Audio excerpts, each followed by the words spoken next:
explain the difference for me personally between using my toy for my quick O release and going into my deeper self-love practices that I talk about on here.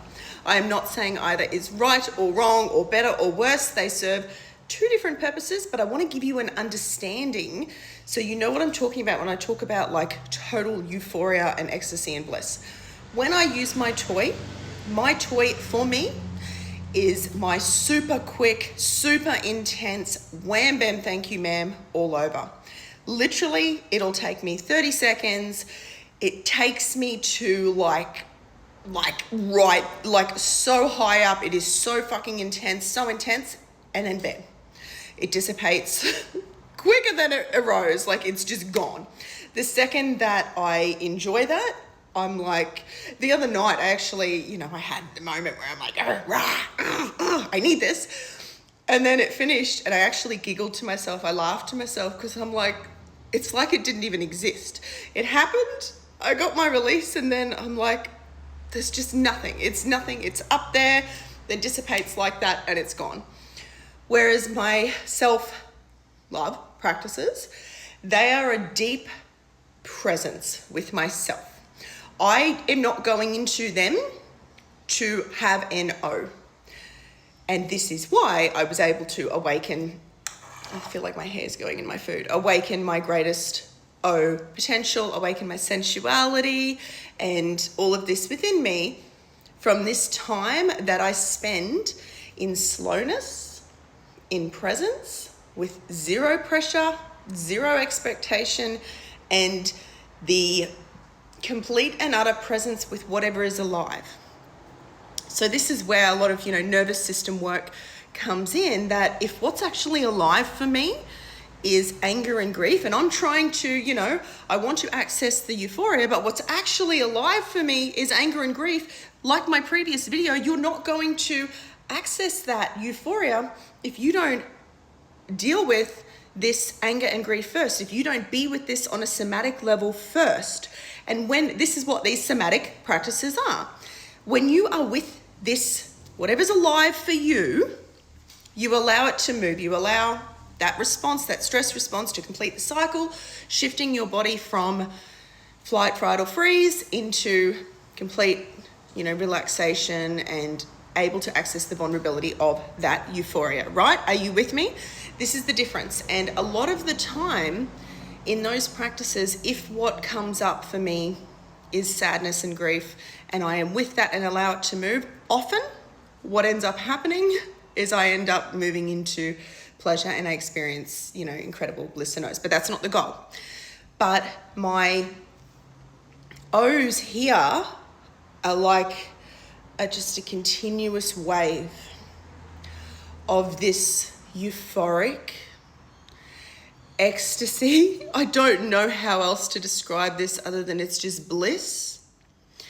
When sometimes I will cry at how incredible, I will get tears in my eyes going, I can't believe I get to feel this now. And I've written about this many times before because I was the woman who was numb, right? I was the woman who was numb and needed a toy. And even then the toy didn't always work. But I will get emotional at, oh my God, this is so incredible. In that moment, I am one with my divinity. I am one with the divine feminine that I am. I am one with oneness, wholeness, everything. I am one with everything. I am one with consciousness. I am consciousness, everything. After those sessions, it's just this beautiful wave that I ride and it's incredible. After those sessions is often when, if you see my pieces of writing, my poetic writing or whatever, they will come after those sessions because the words or inspiration for a new course or program or a TikTok will come through me and I will hear the words and I will just go into flow, grab my, laptop and start typing down ideas and notes because it comes through me like fucking crazy because I'm accessing the divine. I'm accessing my highest creativity. And this is how we switch on to our greatest, our greatest power, our greatest ability to create when we silence the rest of the fucking world and we stop trying to be anywhere other than now, this is the place where we create from our true power. This is how we manifest. This is how we cultivate, how we weave our power into every part of our life, right? This is how we, I can't see, I have a hair in my eye. This is how we create the life of our dreams from that space. So you see how there's two, it's very, very different.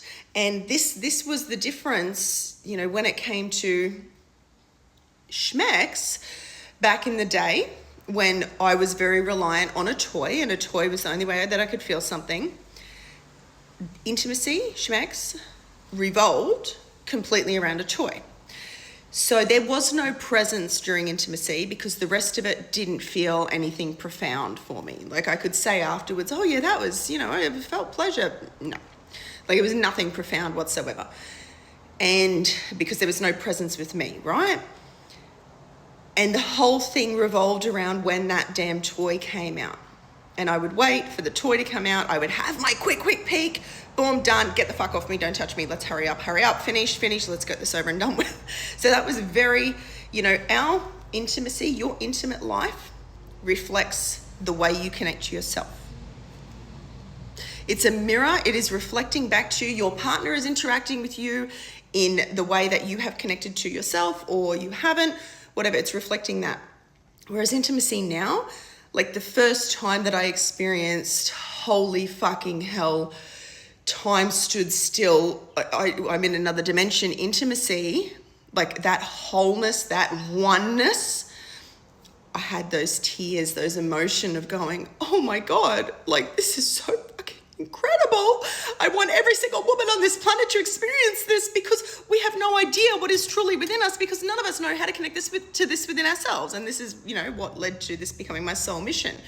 But see how this is a very, very stark difference, right? My intimate life began to reflect the way that I was connecting with myself after those hours and hours and hours of learning to connect and be fully present with myself in my self-love practices, where I was just completely absorbed in that moment with whatever was alive without chasing anything, forgetting any O's. Like that was such a big mind fuck for me, was having to let go of trying to get anywhere other than here.